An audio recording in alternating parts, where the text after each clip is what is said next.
Véritable passion pour certains, dangereuse addiction pour d'autres, le jeu vidéo ne laisse personne indifférent. En près de 40 ans d'existence, ce qui est sûr, c'est que ce loisir numérique a sacrément évolué. Au départ limité aux fans d'informatique ou aux plus jeunes, aujourd'hui, près de 60% des Français déclarent jouer quotidiennement à un jeu. Mais au-delà des chiffres, c'est la pratique tout entière du jeu vidéo qui évolue.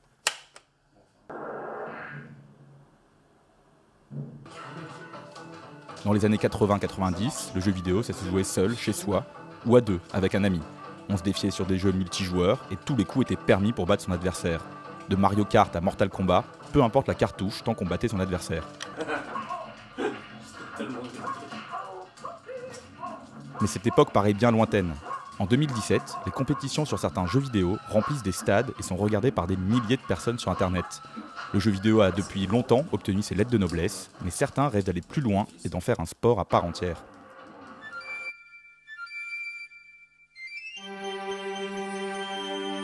Le pays précurseur en la matière, c'est la Corée du Sud. Dans ce pays de 50 millions d'habitants, l'e-sport est le second sport le plus regardé après le baseball. Les joueurs sont de véritables stars reconnues et les plus grandes compétitions sont retransmises à la télévision. La France, depuis une dizaine d'années, prend elle aussi le chemin de l'e-sport. Et depuis quelques années, des événements de plus en plus importants voient le jour. Beaucoup rêvent de devenir joueurs professionnels. Un rêve qu'a réalisé Laurie, joueuse professionnelle de League of Legends, l'un des jeux les plus joués sur la scène mondiale compétitive et joué quotidiennement par près de 40 millions de personnes. Alors voilà, bienvenue dans mon bureau. C'est ici que je joue, principalement à League of Legends. Je passe quasiment toutes mes soirées dessus. Et puis bon, c'est une déco un peu geek, avec le principal prix que j'ai gagné il y a 1 an et demi sur League of Legends, donc le jeu qui se joue en équipe de 5 contre 5. Donc c'est un prix que j'ai gagné à l'ESWC, à la Paris Games Week 2015, en compétition féminine. J'ai joué aux jeux vidéo depuis toute petite, mais c'était plus sur console, c'était pas vraiment des jeux compétitifs. Et en fait, j'ai découvert League of Legends il y a un peu plus de 4 ans maintenant. Et c'était le premier jeu du genre auquel je jouais, et ça m'a assez vite plu. Et ensuite, j'ai commencé à m'intéresser un peu aux événements qu'il y avait autour de ce jeu-là. Et il y a un événement qui s'est produit à Lille en 2013. C'était les LCS à Lille, donc une grande compétition internationale avec des joueurs professionnels. Et j'y ai assisté, et là, ça m'a vraiment donné envie de partir dans ce monde-là, quoi. Mes proches, au niveau de ma famille, ils sont pas trop dans le jeu vidéo, mais ils n'ont pas du tout été contre non plus. Et quand j'étais à la Paris Games Week pour cette compétition, ils ont essayé de suivre, même s'ils ne comprenaient pas ce qui se passait. Ils ont suivi les rediffusions des parties, et ils étaient super contents quand ils ont appris la nouvelle, quoi. Qui dit nouveau sport dit nouvelles règles. Et dans l'e-sport, chaque jeu possède les siennes. À côté du très connu Street Fighter, un jeu de combat toutefois assez classique, ou de FIFA, où les règles sont celles du football, d'autres jeux tentent de se faire une place sur la scène e-sport. C'est le cas de Rocket League, un jeu de foot en équipe qui se joue avec des voitures. Réflexes et coordination sont de mise. Ou encore Overwatch, un jeu de tir par équipe à l'aspect plus cartoon. Mais le roi, actuellement, reste League of Legends, qui pourtant n'est pas le plus facile à comprendre lorsqu'on ne le connaît pas. Alors c'est un jeu en équipe de 5 contre 5. On est sur une sorte d'arène en fait, où l'objectif c'est de détruire le principal bâtiment adverse qui s'appelle le Nexus. Et pour y arriver, il faut d'abord détruire des bâtiments intermédiaires, donc des tours. Et aussi, il faut passer à la défense adverse. Donc, il y a des combats d'équipe avec des personnages qui ont des compétences. Et suite à ça, on essaie de progresser sur la carte pour arriver jusqu'à la destruction de leur bâtiment. Il y a beaucoup de stress, c'est sûr. On s'y prépare un peu mentalement lors des entraînements. Et plus la date approche, plus on stresse quand même, mais on réalise vraiment une fois arrivé là-bas. Surtout les matchs qu'on a joués sur scène, on se rend compte qu'il y a plein de gens qui nous regardent, aussi bien sur la rediffusion, mais on les voit aussi en vrai qui sont devant nous. Et après, quand on voit qu'on progresse très bien et qu'on arrive en finale et qu'on a réussi à gagner cette finale, on n'a peut-être pas réalisé tout de suite, mais on est resté encore quelques jours après dans le salon, la Paris Games Week, et c'était vraiment une expérience, c'était unique en fait. Tout le monde nous reconnaissait parce qu'ils avaient regardé, parce qu'on avait gagné. C'était vraiment une expérience assez forte. Et après, quand on rentre chez soi, en dehors du monde e-sport, avec des gens qui ne connaissent pas forcément, là, on redevient la personne qu'on est dans la vraie vie, on va dire. Et en effet, du monde, il y en a à la Paris Games Week. C'est le salon sur les jeux vidéo qui attire le plus de personnes en France. Le 28 octobre 2016, la 7e édition de la Paris Games Week débute. Porte de Versailles, l'ambiance est comme chaque année, toujours aussi électrique.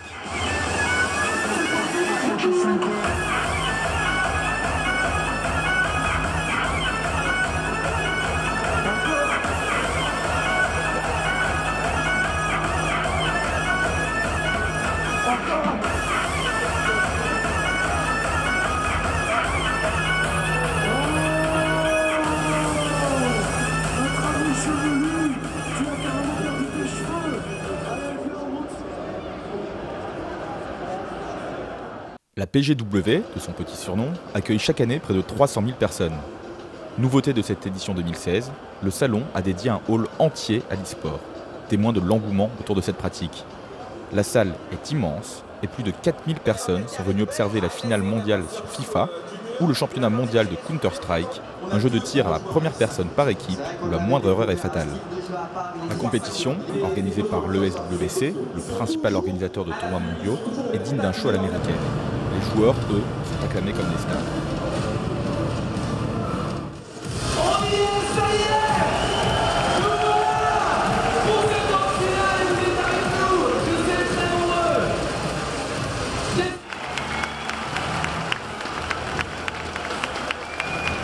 Comme dans n'importe quel sport, deux commentateurs analysent chaque action. Qui va certainement aller dans le tunnel.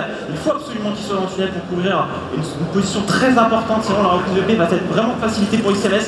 XMS, attention, sur un décal qui peut faire totalement la différence. Peut-être le premier round éventuellement pour les Alternites. Ça serait énorme, sur une économie avec un seul sniper.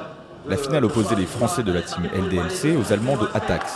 Après un match très serré, la France s'incline et laisse échapper de l'énorme cash prize aux Allemands. L'e-sport attire, mais pas encore assez pour certains. L'objectif de l'association France e-sport, développer l'e-sport au niveau des campagnes, loin de l'aspect professionnel. Il y a aussi tout l'aspect amateur qui mène à tout ça, qui est aussi très important à développer. Et c'est là où, d'une certaine manière, le parallèle doit pouvoir se faire simplement pour qu'au final, un maire se dise « Bon, ben, moi, dans ma ville, je veux qu'il y ait un club e-sport ». Et ça ne sera pas sur comment je peux devenir programmeur, ce sera juste de dire c'est quoi les équipements que j'ai besoin, c'est quoi les animateurs dont j'ai besoin, c'est quoi les règles dans la salle, c'est quoi les jeux qui peuvent être admis dans ce club et c'est quoi la culture qui va favoriser, puisque le jeu vidéo, là, prend tout son sens à travers l'exemple des compétences que tu donnes, comme les mathématiques, les statistiques, la réflexion, l'agilité, la persévérance, le courage, l'entraide, tout ce qu'on peut avoir dans un jeu à un moment donné, qui sont en fait des valeurs d'aujourd'hui. Quand on dit oui, le jeu vidéo, c'est un petit peu comme pour le sport. Si vous dites à un gamin, bon, pas pratiquer du sport, vous avez l'impression que ça ne va pas forcément développer une partie de ses habilités. Et puis c'est des habilités qui étaient très importantes avant plus, parce qu'on a des métiers plus physiques. Aujourd'hui, il y a des habilités liées au jeu. Ces clubs peuvent vous apprendre ça, si c'est pensé comme des clubs de personnes à haut niveau de l'esprit, on va dire. Comme on a le sport à haut niveau du corps. Pour l'association, un des critères obligatoires afin de faire mieux accepter l'e-sport et son aspect certes chronophage, lié compétition et résultats scolaires. Maintenant, avec quelqu'un qui voulait organiser des compétitions de club League of Legends, j'ai associé l'appartenance à cette ligue aux résultats scolaires. Si vous ne l'associez pas, tout bad. Pourquoi? Parce que ça veut dire que quelqu'un qui déciderait de décrocher l'école pour être meilleur dans le sport, aurait deux problèmes. D'abord qu'il a décroché l'école, ce qui n'est pas génial, et en plus on verra un message à tous les autres que s'ils veulent se mesurer à lui, ils sont obligés peut-être de le faire.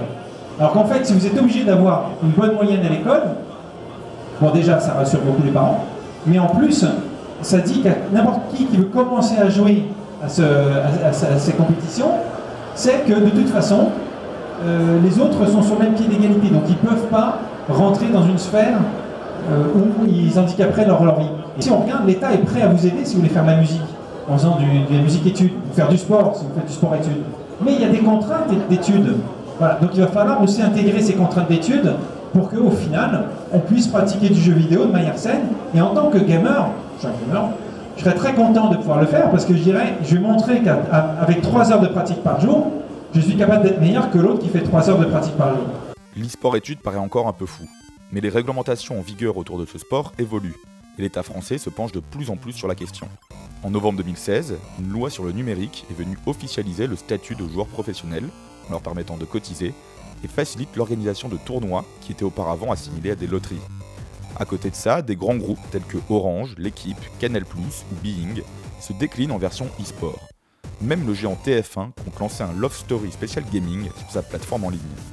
Ce sport au départ pour les geeks devient de plus en plus bankable. Reste à voir si cela est une mode passagère ou si le traditionnel film du dimanche soir sera un jour remplacé par une compétition de jeux vidéo.